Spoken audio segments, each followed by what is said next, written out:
Hello, Brian Weeks here again with another MMCD contract consideration. This video clip will cover the topic of payment contrary to specifications. This is a short video about a long-standing inconsistency in the MMCD specifications for payment of some items.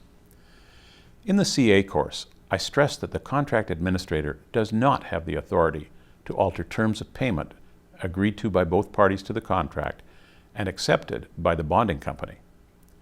Recently, one of the students correctly pointed out that on almost every contract, he had to waive some payment conditions to prevent the contractor from walking off the job. This is a result of some of our payment conditions not being practical in the real world and people having to find workaround solutions. In general, ignoring contract language is not good practice. So let's look at an example and how it is versus should be handled. I've chosen one example from the standard specification for water mains. Similar language can be found in all piping sections, and there are parallel situations in other specifications such as paving and manholes, where testing may not occur until much later than the item's construction is otherwise complete. As you can see in this quote, the payment for each lineal meter of each class of water main includes many items related to the construction of the water main. However, it also includes a requirement for testing and some surface restoration. Given this language, technically, the CA is not permitted to pay for any lineal meter of water main until it has passed all required tests and specified surface restoration. The cause of the problem is that the majority, perhaps as much as 98% of the cost of the water main item in the schedule of quantities and prices, is the materials and labor to build each meter of water main.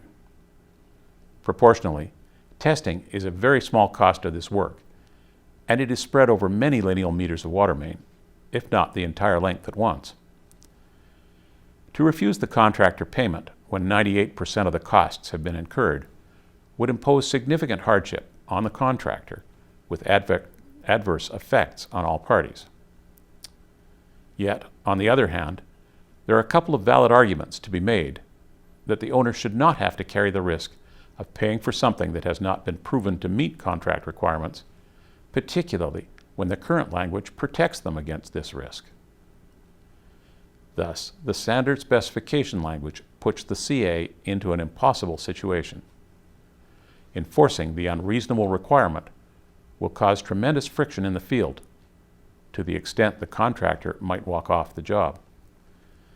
Yet, the CA has no legal authority to alter the terms of payment, as this would jeopardize the owner's protection. Changing the payment terms without the owner's permission could result in liability to the CA should there be subsequently a problem. I mentioned this is a long-standing problem. These specifications have been in the MMCD since its inception in 1995. Obviously, people using the documents in the real world have found workaround solutions acceptable to all parties. In discussing this issue with contractors, most tell me that it has almost never been an issue. They regularly get paid 100% of the tendered price for each meter installed prior to month end. If testing subsequently identifies a problem, a holdback or payment reversal will be taken at that time until retesting proves the line meets specifications. Clearly, the CA has ignored the strict requirements of the specifications, hopefully with the concurrence of the owner.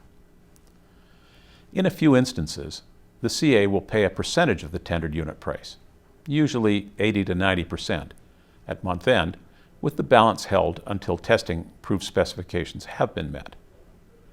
From the contractor's perspective, this is always preferable to getting zero until testing can be completed.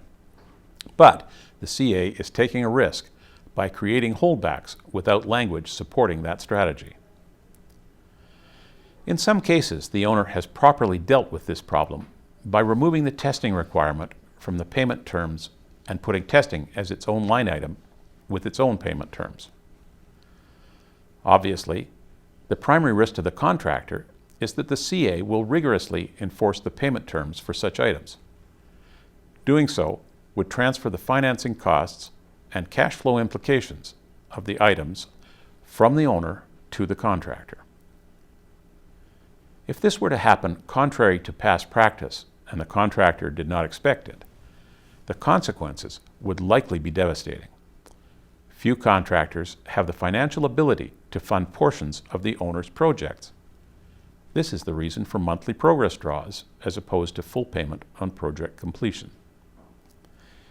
If the CA were to enforce the payment terms without accommodation, I suggest the contractor would either default on the contract or go bankrupt trying.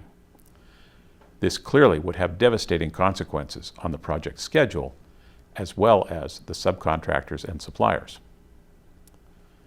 On the other hand, if when tendering the owner made it clear that these payment terms would be enforced, bidders have two choices. Most likely, the majority would choose not to take that risk by not bidding at all. Those that did bid would have to arrange for additional bridging loans, and the cost of those funds would be added into the tendered prices.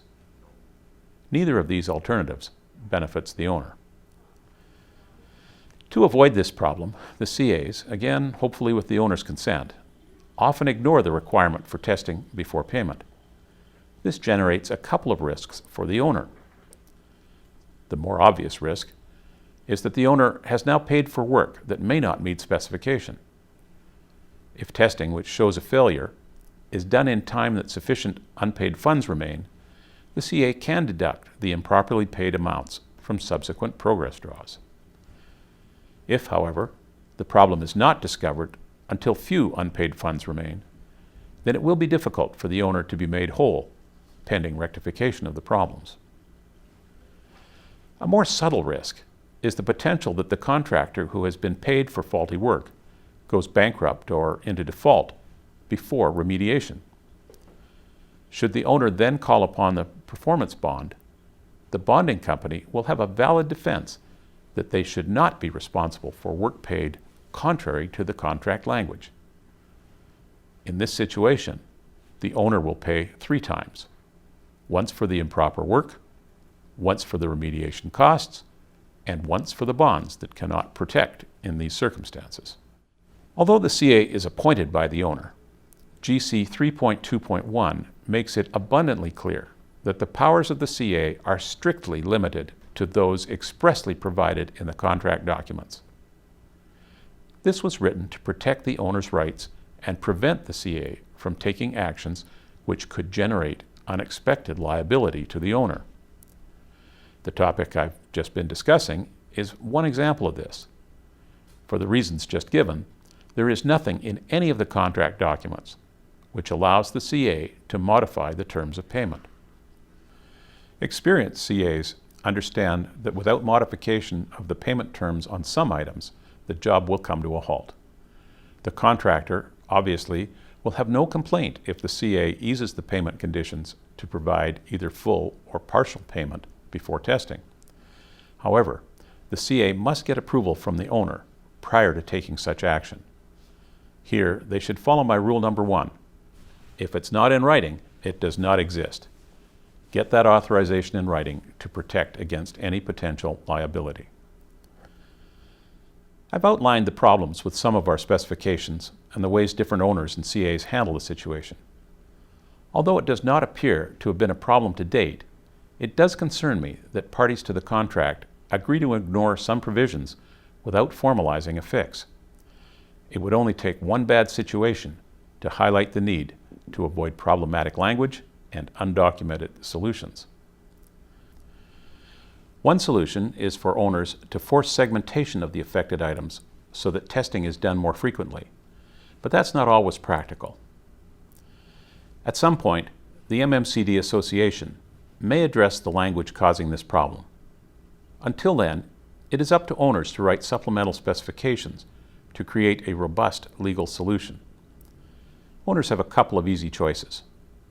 A, modify the terms of payment for problematic items to authorize the CA to pay a percentage of tendered unit price work once it's done but before testing confirms compliance. Industry practice suggests that 80 to 90% payment is common. This method effectively creates a special kind of holdback.